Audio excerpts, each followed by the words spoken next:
Sekarang kita akan membahas tentang air. Kenapa air didulukan? Karena salah satu syarat untuk bersuci atau berwudu adalah air mutlak. Airnya suci. Kita akan bahas dulu sumber air dan macam-macam air. Karena percuma kita berwudu, rukunnya benar, bahkan yang sunnahnya kita kerjakan semua, tapi ternyata airnya tidak mensucikan, maka wudunya jadi percuma. Air, ada sumber air, ada macam-macam air.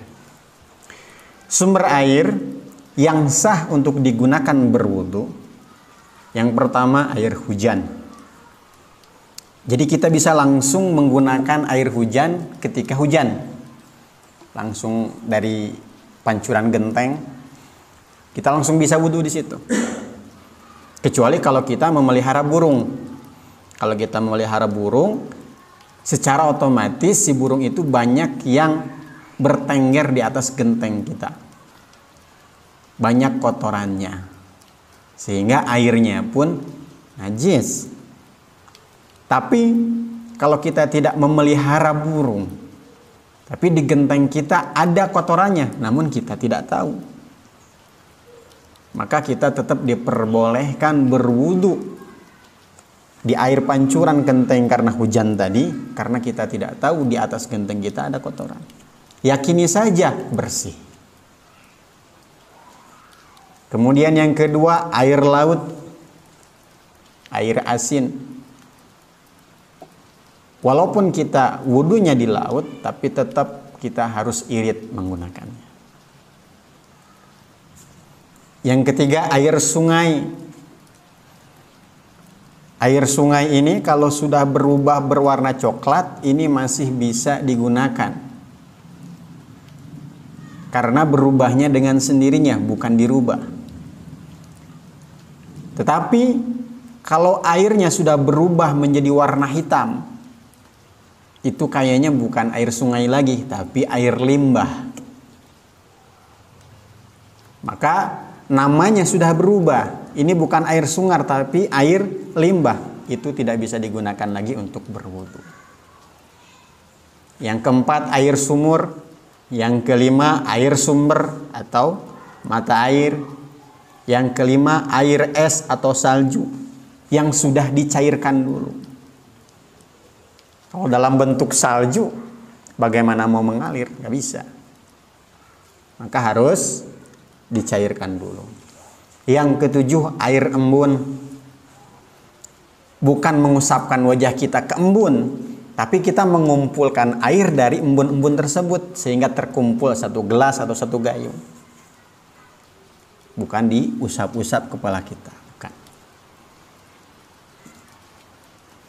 Kemudian macam-macam air ini ada 5. Yang pertama, air suci dan mensucikan. Dalam kata lain, ini adalah air mutlak. Air yang belum digunakan untuk bersuci. Tapi kalau air itu lebih dari 2 kula banyaknya, maka walaupun digunakan untuk bersuci, tangan kita langsung dimasukkan ke dalam kolam yang lebih dari 2 kula, maka si air tetap suci dan mensucikan. Berapa banyak 2 kula? Nanti kita akan bahas sendiri. Berapa banyak 2 kula itu menurut para ulama di akhir ya. Yang kedua, air suci tapi tidak mensucikan. Ada 2 macam. Pertama, air musta'mal. Musta'mal ini yang pernah digunakan untuk bersuci. Contohnya kita berwudu langsung di bawahnya ember. Kita tampung air wudu kita.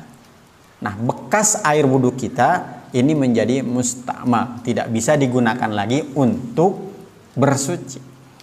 Dia suci, tapi tidak bisa untuk mensucikan. Maka disebut suci tapi tidak mensucikan. Dan air bekas wudu ini bukan cipratan yang sedikit. Kita berwudu, di sampingnya ada ember. Air wudhu kita menyiprat beberapa tetes ke ember tersebut. Ini tidak menyebabkan air dalam ember tersebut menjadi musta'mal. Karena sedikit. Berapa ukuran air yang bisa merubah air dalam satu ember karena cipratan air wudhu menjadi musta'mal? Ukurannya, guru saya menjelaskan, diibaratkan seperti homer. Air cipratannya tadi. Kalau kita berwudu, kemudian menyipratnya hanya 5 tetes. Di situ ada 1 ember. Kira-kira 1 ember tersebut dimasukin 5 tetes homer atau arak. Kira-kira berubah enggak? Enggak. Tapi kalau 1 cidukan, langsung kita berwudu di atas ember tersebut, air homer ini kan keras. Maka ada kemungkinan kalau menyipratnya semua, ini bisa merubah air dalam 1 ember tersebut. Tapi kalau hanya beberapa tetes, ini tidak menyebabkan langsung jadi musta'mal. Kemudian yang kedua, berubah. Namanya juga akan berubah. Air bening. Kemudian dimasukkan kopi. Berubah namanya enggak? Berubah. Jadi air kopi. Air dimasukin susu. Maka namanya menjadi air susu. Air 1 ember dimasukin bunga. Maka berubah menjadi air bunga. Tetapi kalau berubahnya dengan sendiri, maka tidak menjadi air suci dan tidak mensucikan. Tetap dia suci dan mensucikan.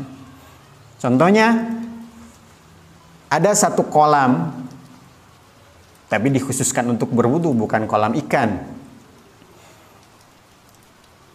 Di sampingnya itu ada pohon, kemudian berguguran daun-daunnya, masuk ke dalam kolam tadi. Kalau daunnya yang jatuh itu banyak, maka akan merubah airnya. Bisa menjadi warna hijau itu air. Karena perubahannya alami, ini tidak menyebabkan berubah kondisi air tersebut. Tetap dia suci dan mensucikan. Atau mungkin di Jepang, lagi musim gugur, bunga-bunga berjatuhan. Air kolam yang digunakan untuk berwudu berubah menjadi warna merah karena bunga tersebut. Ini tetap diperbolehkan untuk bersuci. Statusnya masih suci dan mensucikan karena berubahnya oleh alam dengan sendirinya. Termasuk air yang berubah oleh lumut sehingga berwarna hijau. Dia pun masih tetap suci dan mensucikan. Berubah di sini maksudnya adalah dirubah oleh kita, oleh manusia.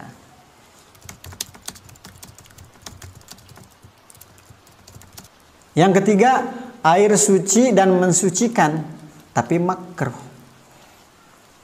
Air apa ini? Namanya air musammas. Air musammas itu air dengan wadah logam terpanaskan oleh matahari. Kalau air toran bagaimana? Gak apa-apa. Beda. Kenapa? Karena toran itu plastik. Tapi ada sekarang toren dari aluminium. Nah, karena itu logam, kemudian matahari terik, air yang keluar jadi panas. Maka air tersebut menjadi suci dan mensucikan tapi makruh. Sebagian ulama mengatakan air musammas itu bisa merusak kulit. Kemudian yang keempat, air suci dan mensucikan tapi haram. Kalau nomor 3 makruh, nomor 4 haram. Apa ini? Air gosoban atau air dapat mencuri. Jangankan dipakai untuk berwudu, untuk menyiram tanaman pun sama hukumnya, haram. Kan air milik umum. Tapi kan setiap orang sekarang ini punya jatahnya masing-masing. Apalagi di kota, air itu harus beli. Jadi nggak boleh menggunakan air gosoban. Kita mau pergi ke masjid misalnya. Di samping masjid ada rumah. Yang keran airnya itu di luar, di teras. Kita ambil wudhu aja di situ. Nah, itu hukumnya haram. Sah tidak wudhunya? Sah. Karena mensucikan. Tapi dia mendapatkan dosa. Nomor 5 adalah air mutanajis. Apa itu air mutanajis? Air yang kemasukan najis. Contohnya air 1 ember. Kemudian tangan kita kegores sama pisau, berdarah. Mencucinya tidak mengambil air dari ember, tapi tangan kita langsung dimasukkan ke dalam ember.